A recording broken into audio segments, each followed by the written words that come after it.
The Enchanted Snow Forest. Written by Reginald Murray. Performed by Peter Bishop.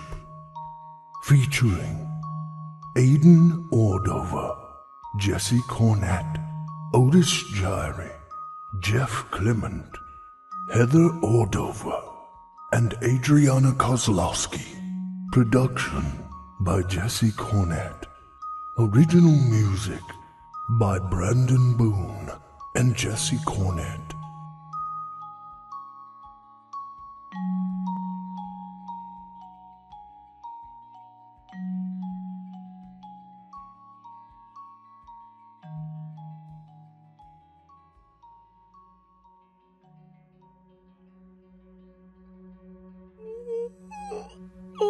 Danny Watkins has awakened from a sound night's sleep.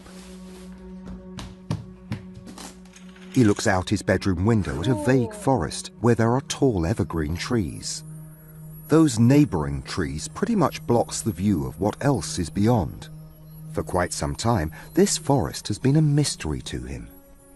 It is Christmas morning, but a dreary grey day. Danny wonders why.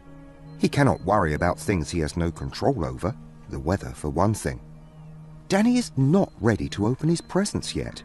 If only he can get a glimpse of the remote woodlands to satisfy his curiosity, that would do the trick. He quickly gets dressed, putting on his wintry outfits, and heading straight for the front door. Danny, where are you going? His mother asks. I just want to play in the snow some before I open my presents. The adventurous person says. But it's Christmas, darling. You have the rest of the day to do that. She says. I fixed some breakfast for you. It can't wait. It can. He impatiently adds. I won't be long.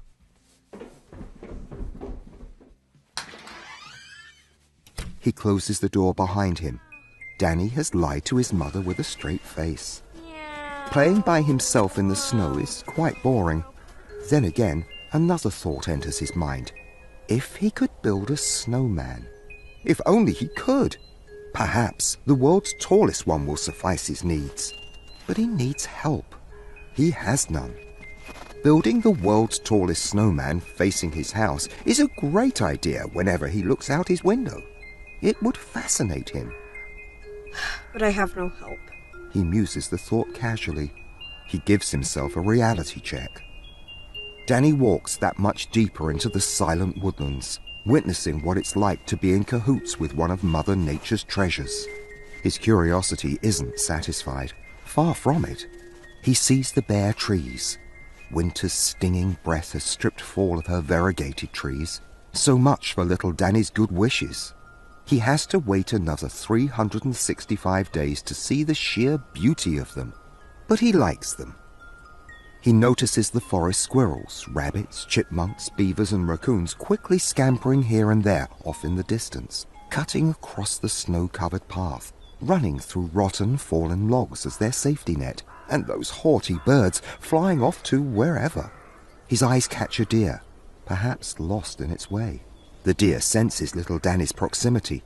Instantly, he bounds away, fearing harm might come to him. Danny tries to keep up with the forest creature, but the animal's 4 strong legs are too much for the fragile legs of Danny to overtake it. Come back! Come back! Little Danny pleads with the deer. I won't harm you. It does no good. Following that animal was done for a purpose, because something else catches Danny's sight. Just up a ways some is a gigantic snow creature, inland just off to the left of the path. It looks to be made out of 700 pounds of snow. It is neat-looking by all means. Danny was always fascinated on how snow creatures are made. His mother reads him bedtime stories of snowmen coming to life and aiding those in trouble. This fascinated little Danny. This one really takes the cake. He inches that much closer and closer to the snow creature to get a first-hand glimpse of what he is really like. He touches it. Instantly, the snow sculpture comes to life.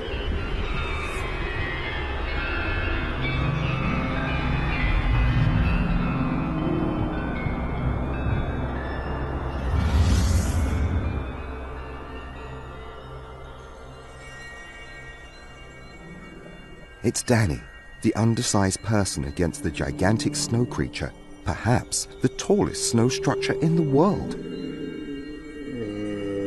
My gosh! Danny says out loud. I've read stories about abominable snowmen, other hideous creatures, and likes of many more. I must have dreamt him up. I've never seen any come to life with one touch. The huge snow structure peers down at him with his piercing eyes, saying, Yes, I am an abominable snowman, but my deeds are good ones. Who are you? I'm Danny. he replies, introducing himself. What's your name? I'm Lauren. The abominable snowman adds. Who made you? He asks. If I told you, you wouldn't believe me. The snowman answers. Do tell. Danny urges.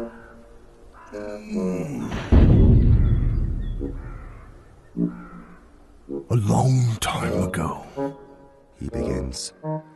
some children were playing here in this exact spot.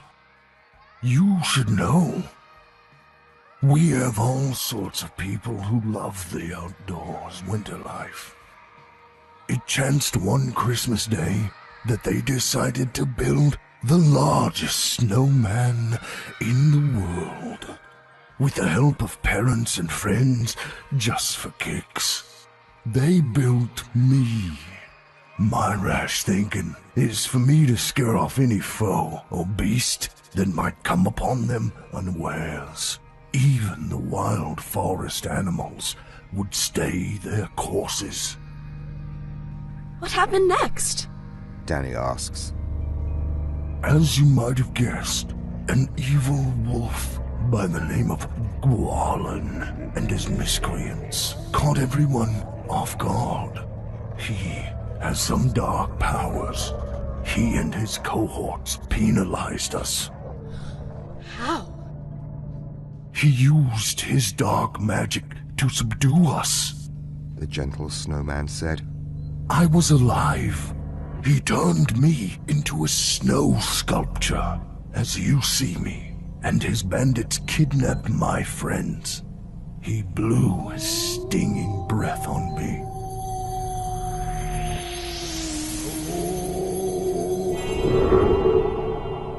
My gosh, were they ever jolly? With big hearts. Where did they take him? To a place deep in the forest, some 70 miles east of here. The snowman responded. To be exact, they are somewhere in these backwoods. He's taken them in as his hostages. Why? Danny wants to know. My guess is he has no Christmas in his dark heart. Lauren answers. Poor soul. He's never experienced the true meaning of Christmas. I guess there is no Christmas in his heart. There never was. Perhaps there never will be. Fate would have it that we crossed paths for this reason. I will assist you in finding your lost friends and returning them to their rightful parents. Danny admits. Perhaps. Lauren said. Well then, let's get a move on. The gleeful child mandates. I wish to help you, but I don't want to be late coming home. My parents are waiting for me to open up my Christmas presents. Don't worry. You won't be late. You're in an enchanted forest. Lauren confirms.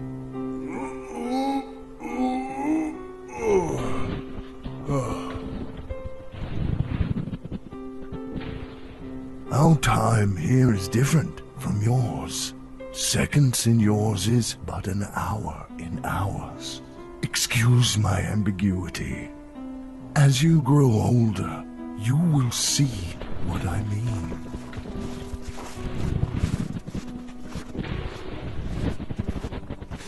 The two new friends trek through the snow, going deep into the vast forest, until they are lost in its bosom. Snow doesn't bother Laren, since he is made out of it. Danny gets his winter chills now and again. It is chilly to a certain degree, but not biting cold. But his mind stays focused on capturing the lost children, and the fiendish wolf Gwalin. Seemingly, getting lost in this wood is like a Christmas paradise to him. He is glad he ignored his mother's wishes. The thought of him opening his presents and playing with his toys all alone sort of bores him. Danny is that kind of person that, when fully grown, he wants some outdoor adventure and company, and he has his precocity already in the making. He makes friends easily. He can adapt quickly to new surroundings. Yes, Laren and Danny have their eyes and sights set on destroying the villain. Danny happens to glance up at the sky, noticing it as a dismal grey. That bothers him. On Christmas Day, the burning sun should be shining in its brilliancy. Adding that with the freshly fallen snow from the night before can only complement each other. This wonderland would really be a haven of Christmas. These distant thoughts, however, in his open mind are vague. Why such a dreary day? He asks his newfound friend. That wretched wolf cursed the sun by putting a nasty spell on it. Laren confirms. The minute he absconded our beloved children, the sun went behind those dark clouds. It's been that way ever since. If we are victorious, the clouds will go away and let the golden sun shine its warmth this very day. If we are defeated, I'm afraid we may never see the likes of it on Christmas Day or any day hereafter. A sad thought. Danny solemnly objects. It seems to me that it's always a dreary, gray day here. Indeed. The snow creature agrees. Gwalin has all sorts of crazy ideas in his head. We have to be careful when dealing with him. Perhaps that beasts stole our children, and he can never steal our spirits. Danny says so in the affirmative, cheering up some. You're right, my boy. You're right. Laren gleefully adds. They kept walking for quite some time. Danny is overwhelmed by the wintry forest. Even though it's dead winter, it's like hiking in the woods on a midsummer's day. On his right, just off the path inland some, are snow angels. Gee, they're neat, Danny confirms. Make one and see what happens, Laren suggests. Danny obeys.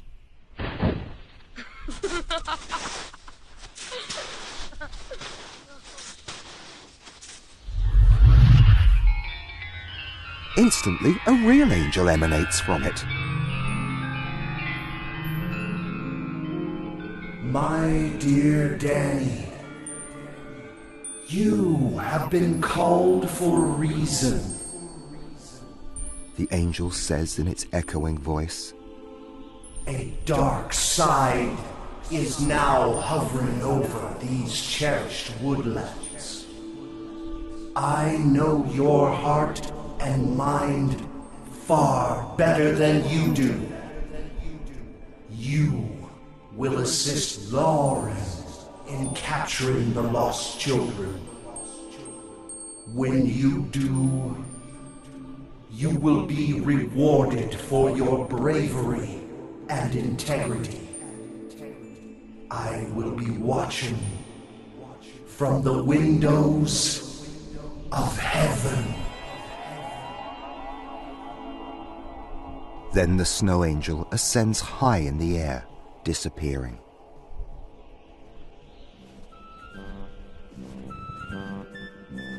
They pass by some frozen ponds and lakes, and stone-made bridges that look like they are from the Renaissance period. But they are neat-looking and look sturdy. Even the bare trees add to the sheer beauty and originality of this isolated wood. They eventually come to the borders of the forest. They are standing on a small hill, overlooking a valley far below to the east, where the houses are blowing smoke freely through their brick chimneys. The quaint village seems at perfect peace with itself. Neat place. Danny says. Get on my back. Laren orders him. Since it is high winter and snow is on the ground, it won't hurt Laren.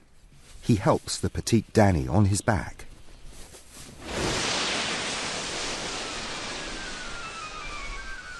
Quickly, they glide down the hill's slope at an accelerated speed.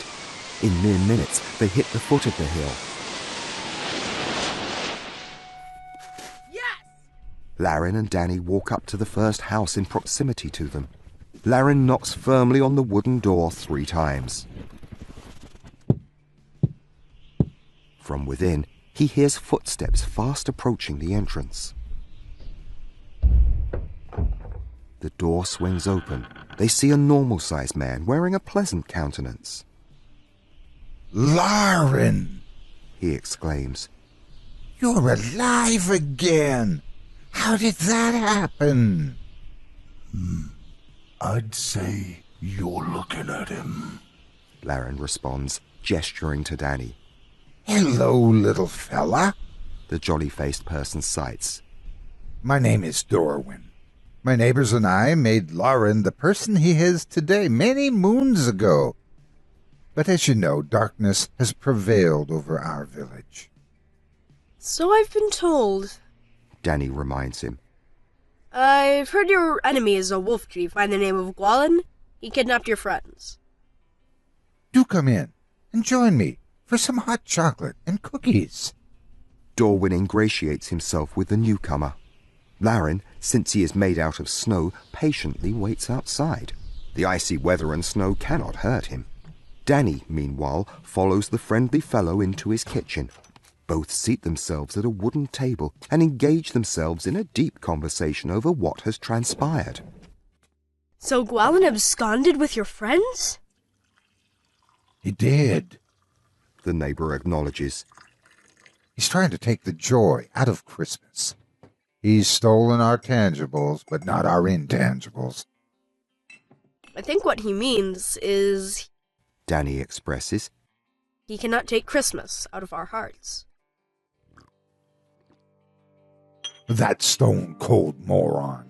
His heart is as cold as a block of ice. Dorwin angrily objects. Our children are our greatest gifts to us. Nothing can ever replace that. Perhaps you and Laren are the answers to his terrible deeds. So that's why we met by happenstance. Danny confirms.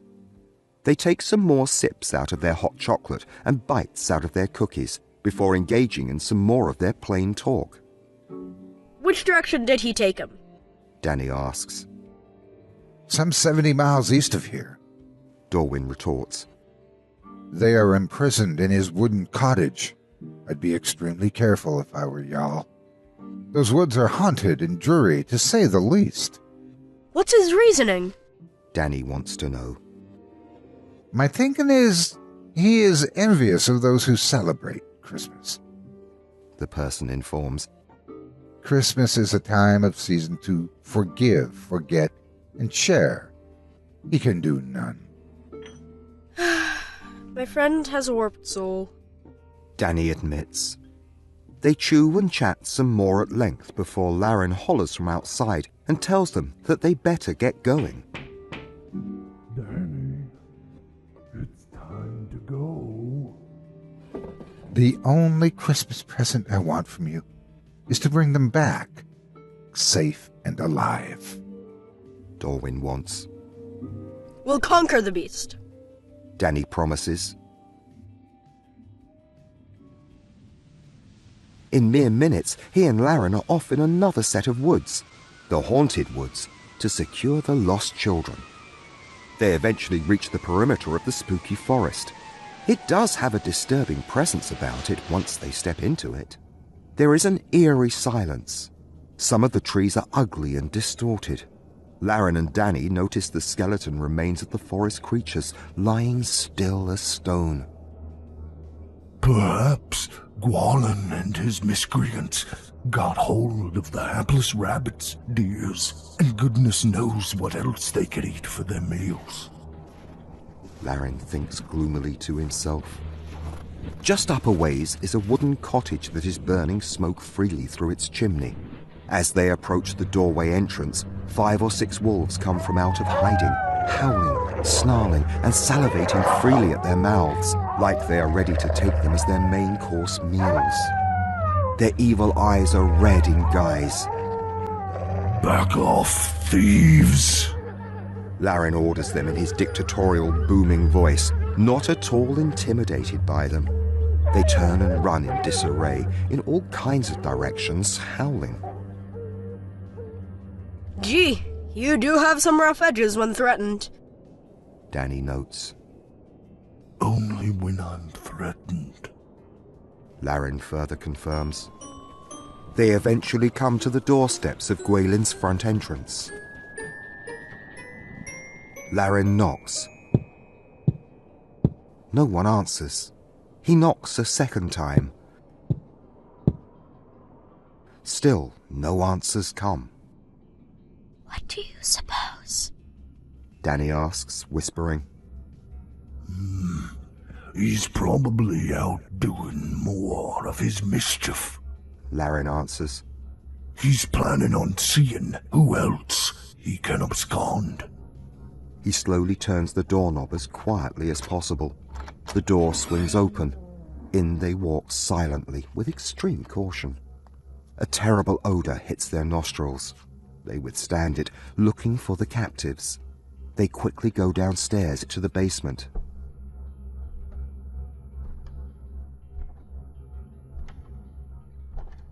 They see 4 helpless children securely tied, sitting on the basement floor in an unorthodox position. There are rags around their mouths so they cannot holler for help, and strong ropes around their delicate ankles, making it next to impossible to escape. Quickly, Laren runs up to the kitchen.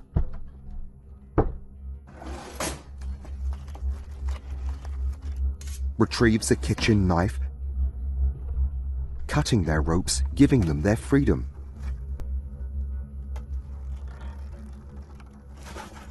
Some luck! At last! One of the jubilant persons announces. Let's get out of here before he finds out we're free! A young girl proclaims. Up the cellar steps they quickly fly, in single file, one closely behind the other. In mere seconds they hit the front door, making their way as fast as can be back to their secluded village. Stay close. Laren encourages them.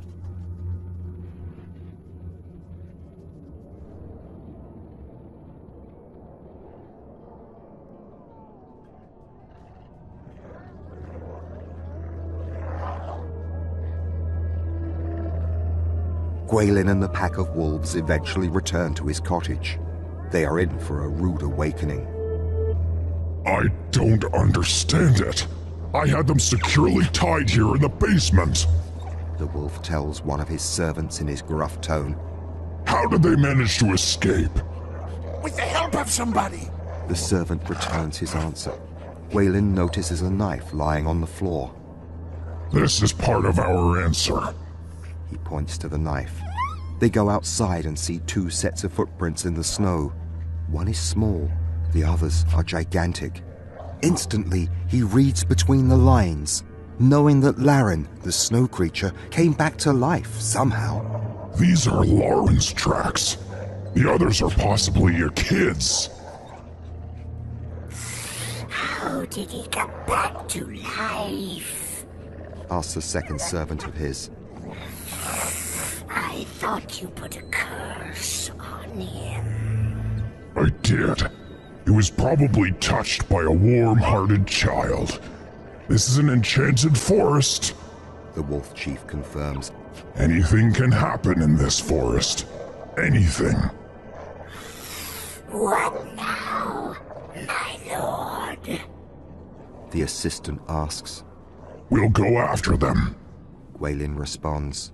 My guess is they want Christmas restored in their hearts. They sniff the perimeters of the snow-covered ground, hoping to pick up their scent. They do. After them! Gwaelin mandates in his bossy tone. The howling wolves run off at a racer's pace through the sinister forest, searching for their hostages. They can't find them fast enough.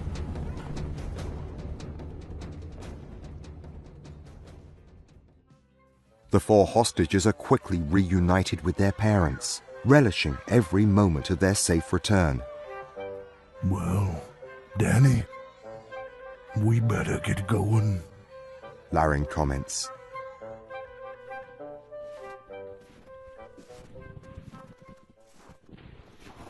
As the 2 heroes distance themselves from the village, they hear loud howlings from the haunted forest. They turn and see Gwaelin and the pack of wolves hot on their trails. There's too many of them to hold off!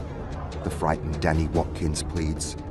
Stay here, Laren tells. Where are you going? Danny inquires. to the very top of this hill. The snowman answers. Laren uses his long legs and flies up the peak at an accelerated pace. Meanwhile, Gwaelin and his gang have the look of destruction in their eyes. They are fast closing the gap on their escapees. At the same time, Laren reaches the top. A very funny thing happens in Danny's eyesights. Laren transforms himself into a snow avalanche.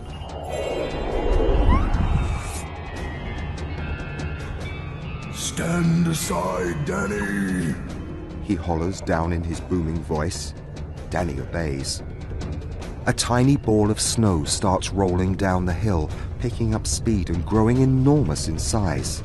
Simultaneously, Gwaelin and his cohorts are in close proximity of capturing Danny, ignoring the snow avalanche. The ball of snow continues to grow, gaining size and full speed, heading straight for the enemies.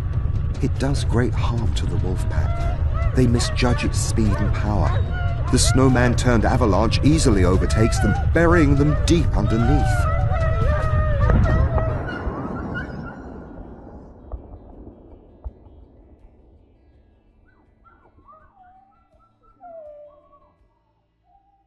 Danny hears faint howling underneath, realizing it is their deathbeds.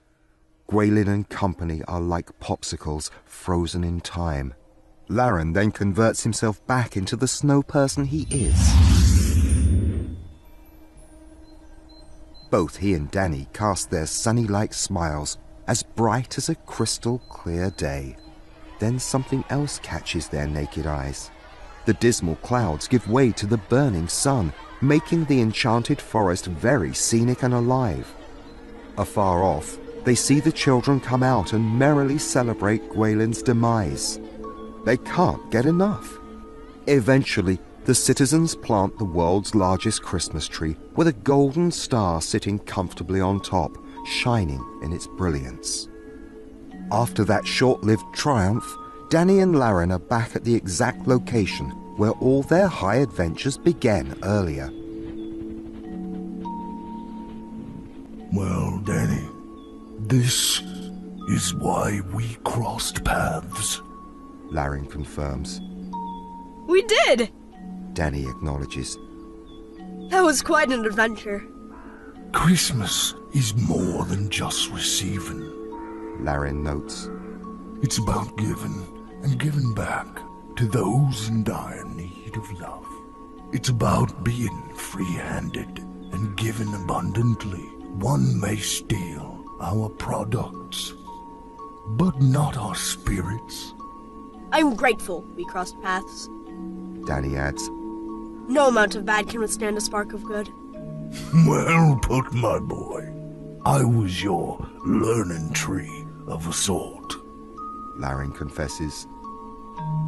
Danny, it is most unwise to walk into any land without knowing what's at stake.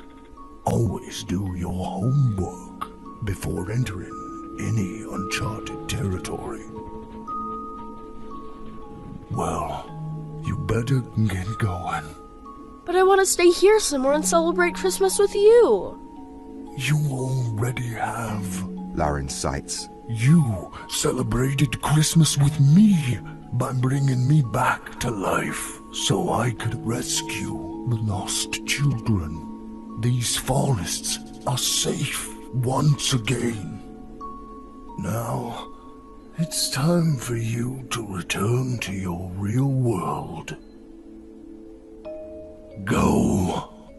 But Lauren, it's still early, he asserts.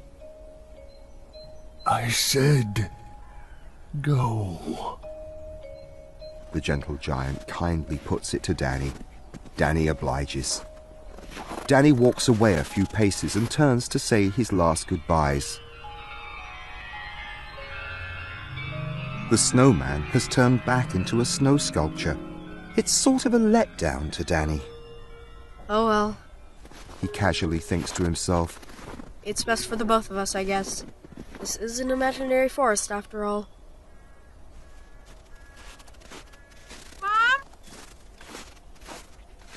Danny, where have you been? I've been looking all over for you. Is the worried voice of his mother. Just wanted to satisfy my curiosity some. Danny confirms. I was in the forest, but I didn't go deep in it. He is lying with a straight face, not telling his mother the naked truth. He theorizes that no one will believe him. How many times do I have to tell you that forest isn't safe? She asks. I've heard wild stories about a ravenous wolf that kidnapped some children years ago. The kids were never found. I was afraid he might have added you to his short list. How did you know a wolf existed?